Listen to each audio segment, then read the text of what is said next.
Welcome to Strip Cover Lit, where we squeeze the bigger picture out of literature. I'm Adrian Fort, and we are here for the fourth in a six-part series as we bathe in the baths with an Enemy of the People by Henrik Ibsen.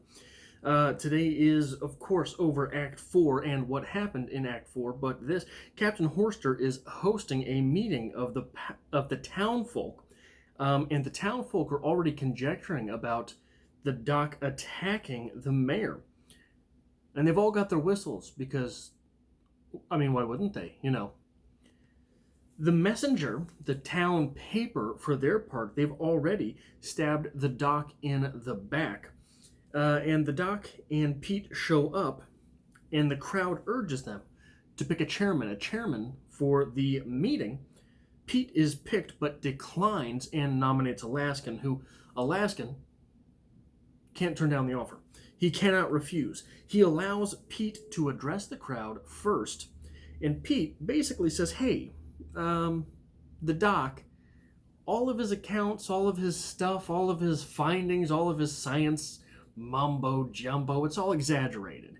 And since it's exaggerated, do we really even need to let him talk? Do we really even need to hear what he has to say?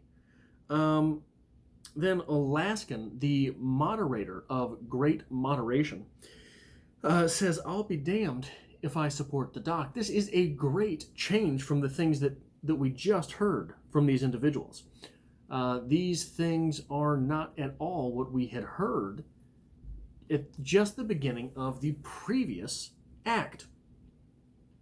And that's going to be a theme throughout this act. All of the things, all of the opinions that have suddenly changed. It not only changed, but never ever were they held the other way. It's important to remember that too. But what a hell of a moderator thing to say. I will never stand behind this guy. I'll never support this guy. Is that quite a moderator thing to say? Is that a moderator of great moderation? I think not. Then Hofstede blathers about politics for a bit, and by blathers I mean he blathers. A lot of gobbledygook comes out of his mouth, and then he claims that the doc is a bad husband and father, which seems quite called for, doesn't it? That seems to be where this should be going. And the doc, for his part, decides that the vote be damned, he's going to speak, and he's going to speak regardless of what anyone has to say. And you know what? The baths be damned too. That's not what he's here to talk about. The doc, he's off on a whole nother ship, baby. He is here to talk about the moral compass and this town's leading men. They've got none. That is what he says. They have none, the pigs. The doc goes full meltdown mode, shouting about how the average person is basically an idiot. The average person's a dum-dum. So does their opinion really count? Is it really worth anything? So go ahead and vote that you don't want to hear him. It's fine. You're all morons anyway. Then maybe the doc goes regrettably far and suggests that a city which will run on lies is fit to be burned to the ground. That is not just talk of revolution. That is talk of outright heinous acts, right? The doc might want that one back. Well, the meeting does take a vote, but they don't take a vote on whether or not they would like to hear the doc. They take a vote on whether or not the doc is an enemy of the people. And wouldn't you know it, it turns out the son of a bitch is. He is an enemy of the people. That is how the people proclaim it, but they're idiots anyway, right? Well, the doc asks the cap if there is room on his trip to the Americas, and the cap says, hey, bud, we'll make some. So one of the interesting things about this act is that this is where a lot of the drama happens. Right, you had that peak in Act 3 where everything was building. Then you had where everyone turned on the dock. And now we've got all the action. We've got all the action over here happening. But it also means that we have very few new ideas, new revelations to talk about. And it's interesting the way that works. This is not necessarily an observation about this play, but an observation about drama in general. And not just an observation about drama, but an observation about the way that we digest information and stories. So in history class, this act would be the part of the history chapter where you get all of the dates and all of the casualty numbers, right? This is the part where the wars are being fought. This isn't the part leading up to the wars. This isn't the assassination of Franz Ferdinand. This is not the beer hall putsch. This is the actual war. And in the actual war, there's a whole lot more stuff to watch, but there's not a whole lot more new ideas coming out. Which is just, it's neither here nor there. It's just an interesting thing to observe the way that works. And the most interesting thing, the most important thing I think herein to observe is how extreme the doc comes off. If this city is willing to live on a lie, then it may as well be burned down, right? But it's important to remember these baths. Okay, so he's an enemy of the people. He becomes an enemy of the people of the town. He is an enemy of the people who are in the area he is living. These are the people who have elected him to be enemy of the people. These idiots, right? Remember, these idiots have selected him as an enemy of the people. But to the doc, what the doc has in his mind, what he's remembering, what he's prescient of, and what he cannot let go of, is the fact that if all these people wanted to spread disease amongst themselves, that's fine. Hey, if you want to take your bath in these baths and knowing the risk, that's fine. Be disgusting. But what the doc is saying is your entire economy is set up on this, and it's not just a lie. It's not like you were setting up that these are the baths of I don't know, of Odin. These are not, you're selling these baths as Odin's baths, right? That's a lie, and it's not really a good thing. It's sort of a shitty thing to do, but it's not dangerous. No, the lie that you're propagating here is that these baths are completely safe. In fact, these baths are to purify, when what they're doing is spreading disease to people that you're bringing into the town to take this disease back with them. So that is the major malfunction that the doc can't get over. That's why he's going apeshit, and people don't seem to understand it. Which is why, like, him. This explains here on 58. The doc puts this one out there. My brother Peter, slow-witted and hidebound in prejudice. He's willing to throw that one out there at his own brother. And just a couple pages later on 62, he says, the kind of common people I mean are not only to be found low down in the social scale, they crawl and swarm all around us, even in the highest positions. You have only to look at your own fine distinguished mayor. My brother Peter is every bit as plebeian as anyone that walks into shoes. He's willing to throw those barbs out there because this is dangerous, because his brother is trying to spread disease to people that are not consenting to take that risk. So that's why he is willing to do those things and throw around those barbs. And why does he have the certitude about him? Why does he have the certitude about him to be able to take this stance? Well, we had it set up quite readily in Act 1. You're talking about someone who is a Sigma type personality versus an alpha type personality, and now you have the hordes of beta type personalities. And I'm not meaning this in the whole alpha male, beta male type realm. That's not what I'm saying at all. What I'm saying is there are absolutely personality types like this. There are personality types like this throughout the animal kingdom. And the beta personality, it's difficult to make this argument, but they get a bad rap. The betas are really looking for the boat not to be rocked. The beta type personalities are the majority of society. So also, when this sigma type personality is throwing around the fact that all these people are morons, he's talking about the lemmings he's talking about the betas who he describes as lemmings. He's talking about the alphas who he describes as at the behest, at the mercy of the beta types. And here on page 57, the doc says, I can't stand leading men at any price. I mean, how much more sigma does it get than that? I have had enough of such people in my time. They are like billy goats in a young plantation.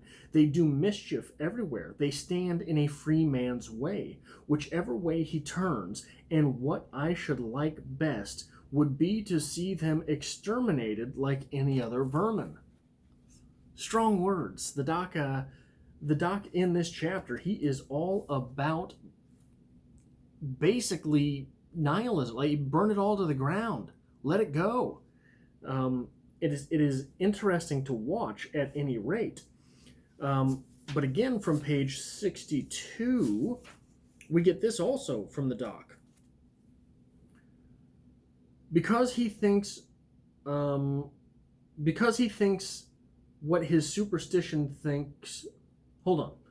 But because he thinks what his superstition think and holds the same opinions as they, people who do that are, intellectually speaking, common people. And that is why my magnificent brother Peter is in reality so very far from any distinction, and consequently also so far from being liberal-minded. He doesn't have an open mind. An alpha-type personality cannot have an open mind because they care what other people see of them. So it is interesting to see these things thrown around like this at the precipice here, the precipice of disaster. So the doc was voted an enemy of the people and chooses to flee. Now, we're not yet, we've got one more act to see if he's able to flee, because there's a mob out after him at this point. But, where was I? I'm sorry. So he's voted an enemy of the people and chooses to flee. But you have to understand what the consequence is here. The doctor knows full well that when he leaves, this town is just going to be inviting other people in to this disease, to the filth that is coming down from the tanning of animal hides that is washing straight into the baths. So he knows that. So he can't even leave to another part of the same country. He has to go full tilt and leave everything he knows behind. That is what is at stake here. But he's still willing to make that argument, which calls into question this bit from page 59. Hofstede says the majority always has right on its side. Billing says, and truth too, by God. To which Dr. Stockman says, the majority never has right on its side. Never, I say. That is one of these social lies against which an independent, intelligent man must wage war. Must wage war. Who is it that constitute the majority of the population in a country? Is it clever folk or stupid? I don't imagine you will dispute the fact that at present the stupid people are an absolutely overwhelming majority all the world over. But good Lord, you can never pretend that it is right that the stupid folk have to govern the clever ones. There's uproar and cries. Oh yes, you can shout me down, I know, but you cannot answer me. The majority has might on its side. Unfortunately, but right it is not. I am in the right. I and a few other scattered individuals. The minority is always in the right.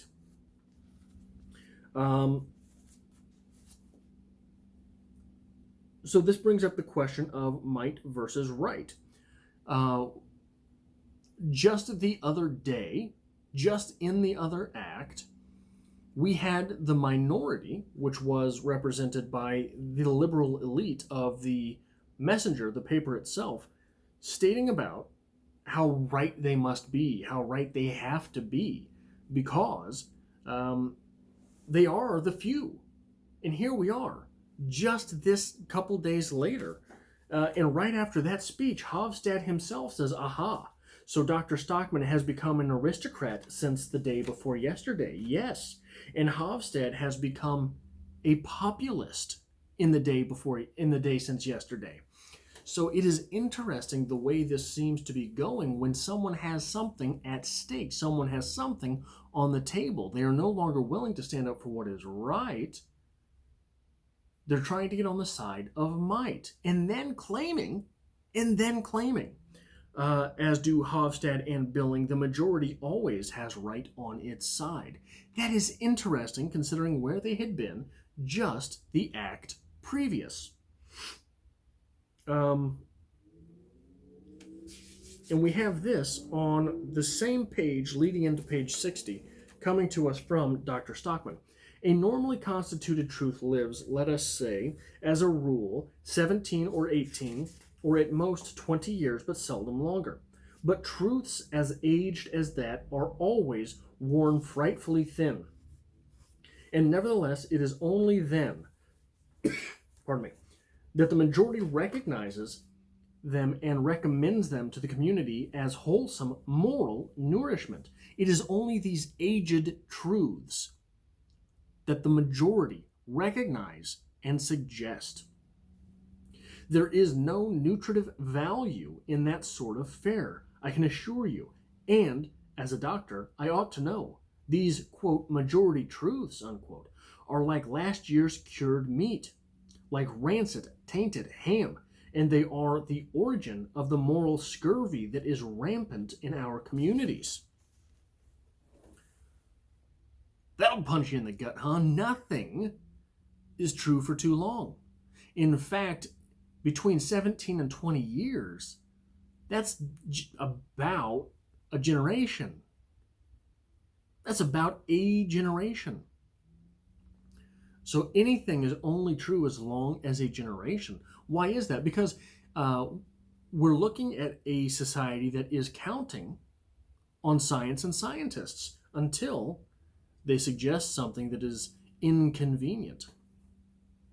And in this, the science of the day is constantly working and steadfastly progressing until the fact that everything we knew is no longer true. So that is why the doctor is coming from this stance. Well, what stance is it from which the doctor is coming? The doctor is coming from a stance of science. Many of the truths that we hold and profess on a day-to-day basis are not, in fact, scientific. Many of the truths that we confess on a day-to-day basis are truths that we inherited from our fathers, from our grandfathers, from our mothers and grandmothers, which means inherently they are older than a generation. And what truths are these? In this world which we're living, how often, which we're living in this peace, how often are people saying, we'll go right back to this previous page, where Billing says, and truth too, by God. A lot of the truths that we operate by on a day-to-day basis were not found by the scientific method, but were inherited from previous generations by observation. Observation only being a part of the scientific method. So these truths are come by even harder. It is necessary to acknowledge that. These truths which are, that is an of the religious variety truth, an observatory truth, a truth passed down. I don't know what other terminology to use for it. Truths that we inherit in the way that we inherit religions. So truths which are come to in that fashion are hard fought, much more hard fought than science, because science does not hold on to a truth, and science does not hold on to a truth after the fact that the observation has proven null and void. So we observe that, prove it null and void, but we're always observing. That's how science is done. These religious truths are earned and earned and earned and earned versus earned, proved, accepted. This is not to downplay either one of these.